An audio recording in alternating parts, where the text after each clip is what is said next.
Over the past several weeks, we've brought you stories that shine a light on heart health as part of American Heart Month. Today, we have a story that's a little closer to home for us here at CBS Mornings. Andy Merlis is one of our veteran and very beloved producers. And 10 years ago, at 46 years old, he had a heart attack. He says he was blindsided by the event and didn't recognize the signs. It's a common theme. Our Dr. Tara Narula sat down with Andy to give us a look at what those closed-door conversations with your doctor can look like. Good morning, Tara. Good morning, Adriana. So full disclosure here, I am also now Andy's cardiologist, and I asked him if he'd be willing to share his story with us. Not because it's an exceptional story, but because it's a typical one that I see all the time.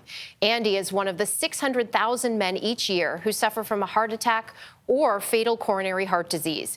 Getting him to open up wasn't easy, but I hope everyone watching takes a close listen. I had no idea that anything was brewing, right? And I was in Atlantic City with Jeff Galore to cover Superstorm Sandy. Good morning to you, and we have seen the rain and wind pick up significantly here in Atlantic City. And coming home, I remember just how exhausted I was, like a level of exhaustion I hadn't felt before. That next Tuesday was the election night for the second Obama term, and I remember I worked overnight. And then when I woke up Thursday morning, I woke up with a searing pain right in the middle of my chest.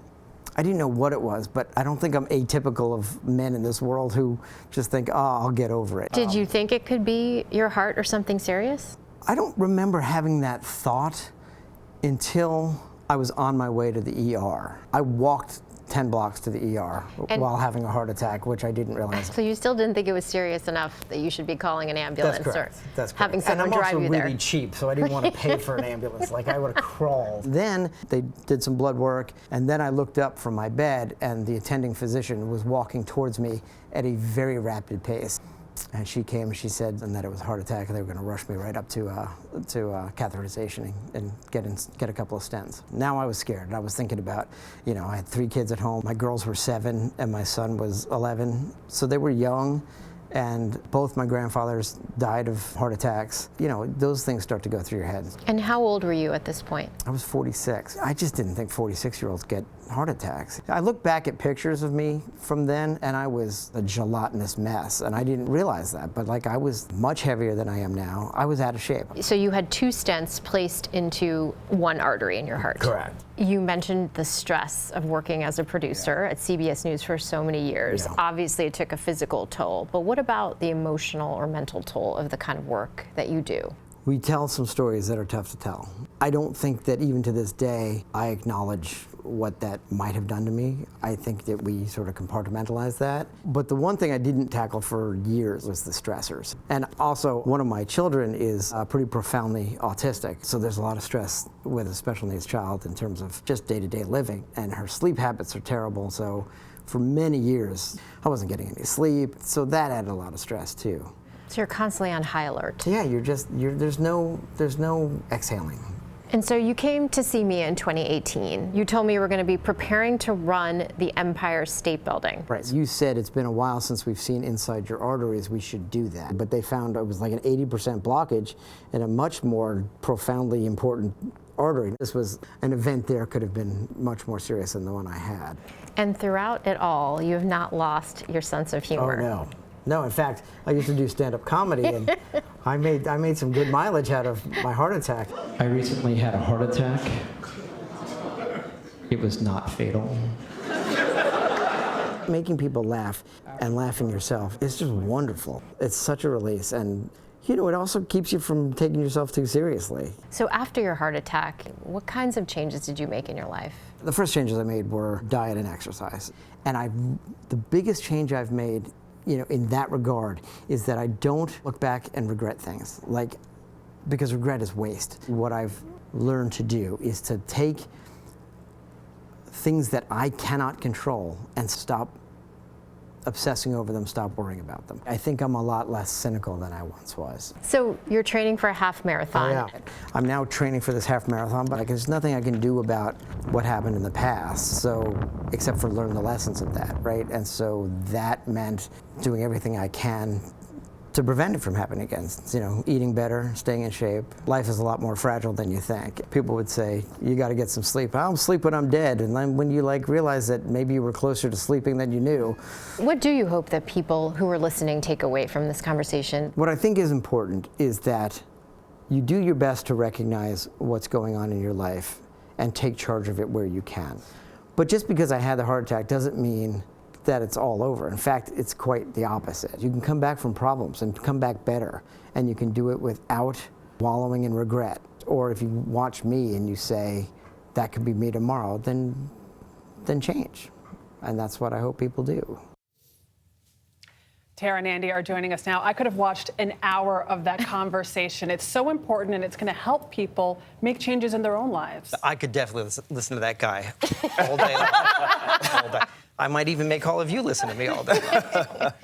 It was so important to have Andy tell his story because he's such an inspiration. I mean, he really shows that despite everything that's going on outside of your health, right, your personal life, that you can still make changes despite that. You know, he really took charge. He changed his eating habits. He started exercising, worked on stress, how to manage that. So I'm so proud of him, and I think he is a real role model for so many people. Andy, you referred to your prior self as a gelatinous mess. Yeah, I was a gelatinous blob. Which I think that might overstate No, because it. if you look at those pictures, for me, it's not just the weight. I just thought I look back, I think I look so unhealthy in those pictures, and that was really eye-opening to me. And it wasn't something I recognized at the time, but looking back, I realized that I had let a lot of things go. What was the hardest change you had to make?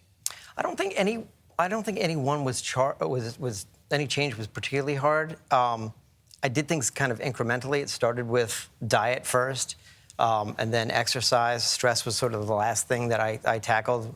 I would sit with Tara, and she'd say, "How's your stress level?" And I'd say, "Well, you know where I work, and you know what my family was like." So, but you know, that was sort of the last piece I tackled. And I think what's really important is, you know, there's going to be ebbs and flows. There's going to be setbacks, and you don't have to be perfect. You just have to be a little better than you were before. Yeah. Now, I know that people in this region in New York, they walk everywhere, but clarify this for me. You walked 10 blocks while you were having a heart attack? Yeah, and I ran into a friend I hadn't seen in years, and I was standing there on the corner talking to her. Were you holding your chest saying, No, I gotta go somewhere? She said to me, "What are you doing?" I said, "I better go because I'm actually on my way to the ER because I have chest pains." And her eyes lit up like, "What?"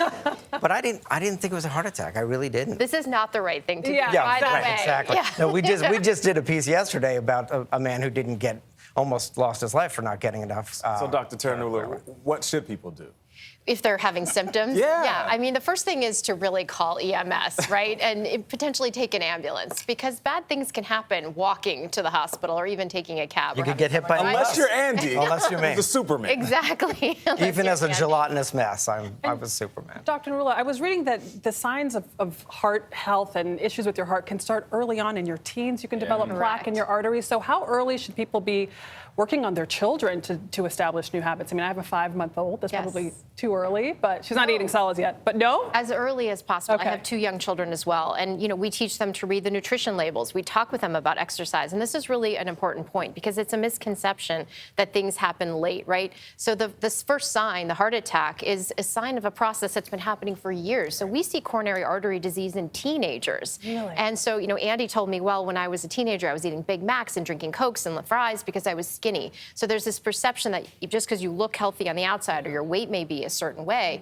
that you're not laying down the groundwork for plaque Andy, in your arteries. But on the subject of work stress, I know you do a lot of important stories. We pointed that out, and that was important. It's key. But I guess you're not including among that our hand model. Our hand model. I knew that was coming. No, but we did do deep fakes, and that was very serious. Tara, Andy, thank you so much for joining us. Thank you. Thank you.